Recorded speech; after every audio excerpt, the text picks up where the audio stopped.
Assalamualaikum warahmatullahi wabarakatuh.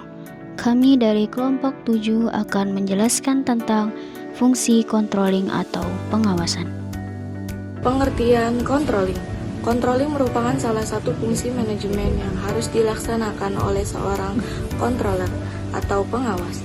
Pengawasan dilakukan untuk menemukan dan mengoreksi yang telah dicapai dibandingkan dengan rencana kerja yang telah ditetapkan.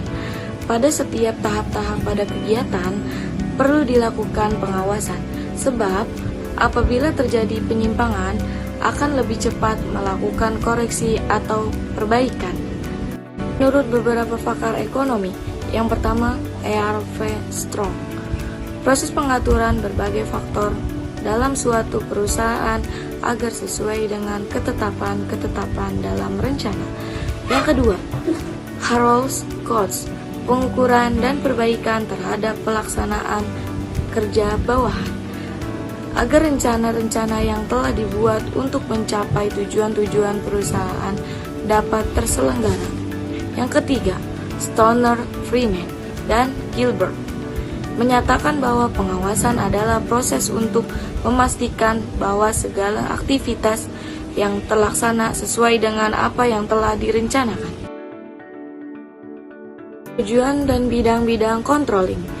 Griffin menjelaskan bahwa terdapat 4 tujuan dari pengawasan, yaitu yang pertama, adaptasi lingkungan, yang kedua, meminimumkan kegagalan, yang ketiga, meminimumkan biaya, yang keempat, antisipasi kompleksitas organisasi.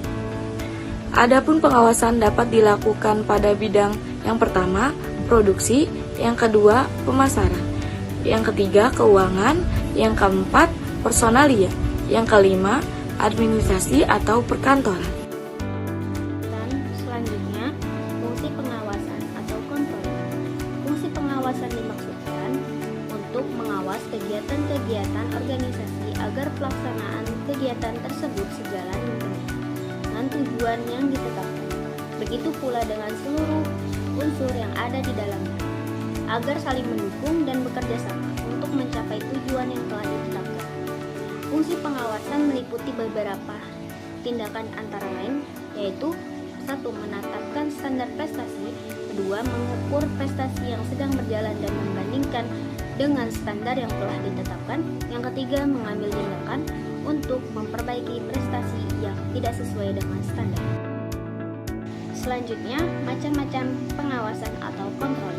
Ada 3 pengawasan berdasarkan proses kegiatan, yaitu yang pertama, pengawasan pendahuluan atau feed-forward controls, yang kedua, pengawasan berjalan atau concurrent controls, yang ketiga, pengawasan umpan balik atau post-station control. Tahap proses pengawasan atau controlling. Ada beberapa tahap proses dalam pengawasan antara lain. Yang pertama, penetapan standar kegiatan, yang kedua, penentuan pelaksanaan kegiatan, yang ketiga, pengukuran pelaksanaan kegiatan nyata, yang keempat, membandingkan pelaksanaan kegiatan dengan standar dan penganalisaan penyimpangan-penyimpangan, yang kelima, mengambil tindakan pengoreksian bila dianggap perlu. Syarat pengawasan atau controlling. Yang pertama, pengawasan harus mendukung sifat dan kebutuhan dalam kegiatan. Yang kedua, pengawasan harus melaporkan setiap penyimpangan yang terjadi. Yang ketiga, pengawasan harus mempunyai pandangan ke depan. Yang keempat, pengawasan harus objektif, teliti, dan juga sesuai dengan standar. Yang kelima, pengawasan harus luas atau fleksibel. Yang keenam, pengawasan harus serasi dengan pola organisasi. Yang ketujuh, pengawasan harus ekonomis. Yang kedelapan, pengawasan harus mudah dimengerti, dan yang terakhir, pengawasan harus diikuti dengan perbaikan atau koreksi. Karakteristik pengawasan atau karakteristik dalam controlling yang efektif. Yang pertama, akurat. Yang kedua, tepat waktu. Yang ketiga, objektif dan menyeluruh. Yang keempat, terpusat pada titik controlling yang strategik. Yang kelima, realistik secara ekonomis. Yang keenam, terkoordinasi dengan aliran kerja organisasi. Yang ketujuh, fleksibel. Yang kedelapan, bersifat sebagai petunjuk dan operasional. Yang kesembilan, realistik secara organisasional. Yang ke-10, diterima para anggota organisasi. Selanjutnya, kesimpulan.